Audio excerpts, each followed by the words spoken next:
And this right here is exactly why Black people are staying the fuck home. I think the hardest part of this current political moment is realizing how many people around me are actually evil. Not stupid, not misinformed, not misguided, just blatantly, openly enjoying and relishing the suffering of other human beings. When it comes to Black people sitting this out and staying home, people are focusing on the physical aspect of this, the physical action or lack thereof. But what people are missing is the spiritual aspect of all of this. This is much deeper than Black people feeling frustrated and exhausted and having no energy to be out there on the front lines. That is part of it, but it goes deeper. There is a spiritual process happening here, and it is a spiritual process of awakening for white people and also other non-Black people, but we're gonna focus on white people. Black people have always been a convenient distraction for white people to hide behind. It's been easy for white people to ignore the cruelty of their own fucking ilk because all of the focus has been on Black people fighting against the system, Black people in the struggle. Now that Black people have pulled back, white people are seeing their friends and family for who the fuck they really are. Black people have been screaming from the rooftops for generations since the inception of this country. And white people have not listened, and they refuse to see what we've been trying to tell them. And in more modern times, Black people have been screaming from the rooftops when it comes to this man, when it comes to that man's supporters, and when it comes to the law enforcement officials and agents out there upholding the system. Everybody is up in arms over Renee Nicole Good, as they should be. But what happened to Renee Nicole Good has happened to how many countless Black people in this country? Nobody gave a damn. Nobody gave a damn. Nobody cared when it was us. Nobody was moved to action. They were too busy asking questions like, well, why didn't they just comply? Why were they running? What happened before they started recording? I've said this before and I'll say it again. What we're witnessing is a battle between brothers. This is an internal family fight, and we're not a part of this family. The only people who can stop white supremacy, end capitalism, and patriarchy are white people, because those are the people that brought that shit in, and those are the people that have been upholding it for generations. Unfortunately, Black people don't have the numbers to outvote them, to outflank them, to outmaneuver them. That's not to say that David can't beat Goliath, but as you can see, it hasn't been successful so far. And that's part of the reason why. This is a numbers game. And the people who are running everything, the people with the numbers, the people with the political power are white people. And white people need to see the truth in order to mobilize. They have been deceiving themselves for generations. They've been telling themselves that, oh, well, they're not evil. They're just stupid. They're just misguided. MAGA Republicans are just misinformed. And when we Black people have tried to tell them otherwise, they told us we were crazy. They told us we were being alarmist. They told us we were being hyperbolic. This right here is what this revolution is really about. It is time for white people and whiteness to look at itself in the mirror with no distractions. These folks are out here showing y'all exactly who they are. This is the head of Border Patrol out here looking like a straight up fucking you-know-what. The 50% of white people who are not okay with this fuck shit need to see the truth about the other 50%. The truth that they refuse to listen to from the mouths of Black people. When you don't listen, then you have to find out the hard way. That's what we're witnessing right now. We're witnessing white people finding out the hard way. Without the distraction of Black people on the front lines, they're learning what we've been desperately trying to tell them for fucking ever. So, this beautiful woman came out and talks about how most white people are beginning to understand that majority of them have been so evil. They have been sitting and watching how people that look like me suffer and do not see the need to speak up, because this is something that has been going on for centuries, like hundreds of years. But I'm glad that some of them are beginning to realize this. And, anyways, I'll roll out the clips for you guys and we'll come back with more commentaries. I want to give credit to all the original creators of the videos I have used here today. Don't go anywhere, I'll be right back. And this is what gets me with the average white person in America. Anytime that black people speak on the realities of the long-term effects of the racial history in America, not just slavery, but Jim Crow and segregation and all of these things, they act like, oh, you're dividing us. And like slavery was so long ago and like white people aren't racist anymore and you just want people to be divided. You're spreading hate. But the thing about y'all saying that that's division, why would I want to integrate like socially with people who are not even aware of how the past affects the present and how that's affecting people today, especially considering that there are real life atrocities taking place before our very eyes in our own country at the hands of the current administration. And the black people may not be the main target, but like white people are still imparting violence on other groups of people on the basis of their nationality and skin color. Like that's still a reality, and a lot of y'all don't think that it's your place to talk about it as a white person because you're white and you're not an immigrant. So like whatever, it's not my business. But then y'all will say, y'all are dividing us, y'all are trying to keep us divided. Why would we want to be integrated with y'all? Why would we want to be in spaces with y'all? Y'all don't even care about anybody else's reality or perspective but your own. Why would we want to be integrated with y'all? Why would we want to be in any space with y'all? A lot of y'all are ideologically and intellectually dangerous to people of color. At very least, y'all are bystanders and complicit.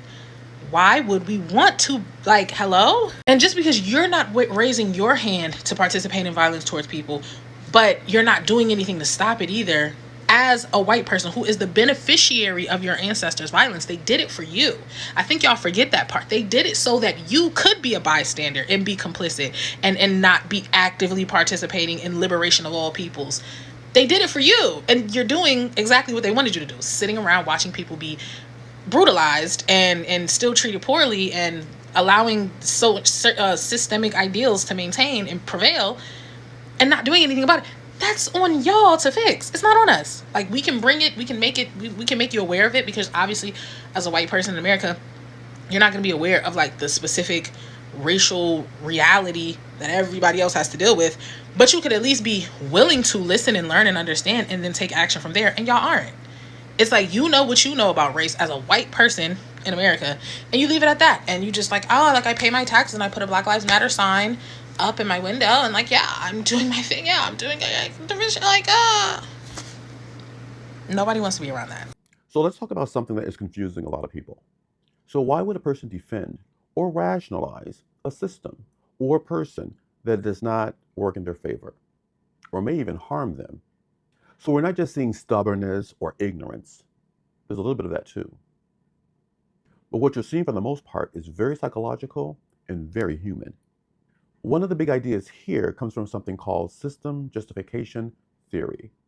It says here that humans have the psychological need to see the world and the systems they live in as fair and legitimate, even if facts state otherwise. In other words, people often defend the status quo because believing that the system is just makes them feel safe, predictable, and secure, even if this system is objectively disadvantageous. Why? Because uncertainty is uncomfortable. And believing in a just world, a fair world, even when it's not, simply reduces the psychological pain of cognitive dissonance. There's also another layer called internalized oppression. So over time, people who are exposed repeatedly to messages that devalue them, their culture, their people, can absorb these ideas and values from the dominant culture, unconsciously adopting the very stereotypes and norms that are used to harm them. The hard pill to swallow is this isn't deliberate self-hatred. It's the prolonged exposure to oppression conditioning, a kind of psychological echo of the system, where our messages are on loop and repeat. What's important to understand here is that people don't necessarily choose to defend what harms them. I mean, I don't. However, there are some people who cling to it because uncertainty feels worse. Defending a system that hurts you can also be about belonging and identity. At the end of the day, people want to feel part of something, a community, a nation, a belief system. And when those identities get intertwined with self worth, letting go feels like a threat to self, not just an idea. This resonates with how people defend authorities, ideologies, and narratives that contradict observable realities. Because identity plus psychological safety is at stake. And when someone tries to challenge these beliefs, it could often trigger psychological reactance, a resistance that make people double down on what they believe. So when people defend harmful people and harmful systems, the question isn't just what they're protecting. It's what they believe will collapse internally the moment that they stop defending it.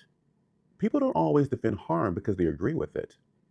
They do it because their identity and sense of safety has become attached to it. I've seen numerous takes of people comparing America in 2026 to Germany in 1936, but America isn't acting like Germany.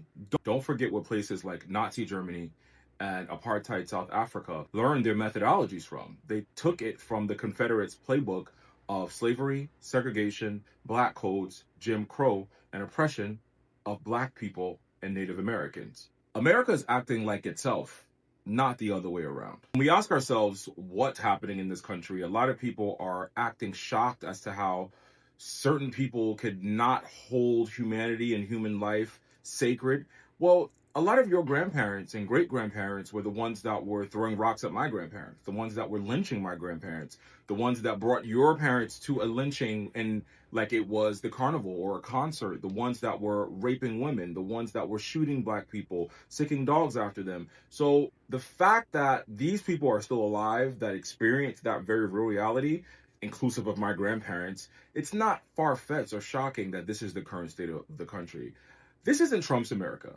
This is America because we did not punish the Confederacy harsh enough. We didn't criminalize, acknowledge, or denounce slavery. We didn't ensure that Confederates immediately didn't hold office, or removing those Confederates who shared those sentiments into office, who then passed policies and laws that continually subjugated black people and Native Americans in this country. We didn't arrest the white supremacists in a very public way and label the KKK and all white supremacist groups terrorists. And we didn't, and we don't, and we are erasing the truth about America and its history. Now the Confederacy wants to return, and they have someone in office who shares those sentiments of white supremacy, white nationalism, and they're using and hijacking the legislative, executive, and judicial branches to do so. The scariest part is that they're using Christianity, well, the evangelical white southern version of Christianity, to push this narrative of white supremacy and that this is God's country and that Trump is God's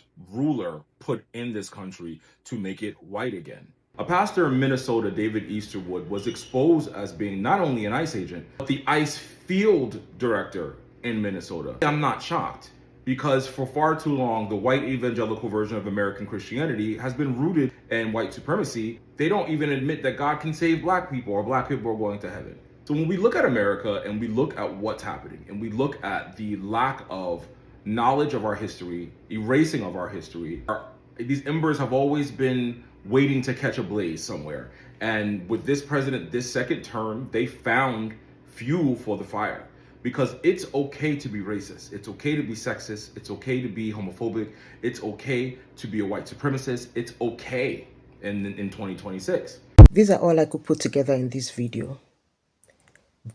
Did they lie? No. Did they tell the truth? Most definitely. Let me read out her statement, the lady's statement. She said, I think the hardest part of the current political moment is realizing how many people around me are actually evil. Not stupid, not misinformed, not misguided, just blatantly, openly enjoying and relishing the suffering of other human beings. Trust me, this statement is deep. It's very, very deep. This has been happening for centuries. This has been, an ongoing thing.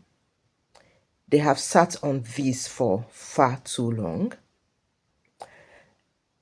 Let me say this. They know how strong the Black community is. They keep calling them out to be at the forefront, but this time around, not because of the realization of the fact that they are strong, but because they know that when they are at the forefront, something bad is going to happen to them. And I'm asking, why do you derive so much pleasure in seeing evil happen to other people? Why are you so satisfied and happy when evil is happening to your fellow human beings just because of color, race? It baffles me really. The heart of man can be so, so wicked.